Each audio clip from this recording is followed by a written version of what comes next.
Ayan mga KT, room tour tayo. Ito yung magiging kwarto namin for 4 days.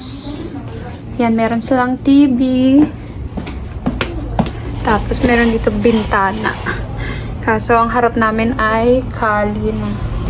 Tapos eto, meron sila dito. Lang. Oh, may kape sila. Tapos meron din silang tea. May sugar, may coffee mate, may mug sila. Tapos may blower sila ng hair. Wow. Tapos ayan, may telepono at saka painitan ng hot water. And then,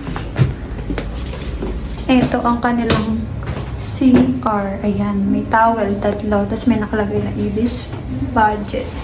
Ito, meron sila shower. Yan, what's that? Shampoo. Tapos meron tayo ditong tissue. Wow, may bidet dito. Yan. Totally malinis naman siya. At may dental kit dito. Ayan. Ayun lang naman mga kitty. May gala na kami.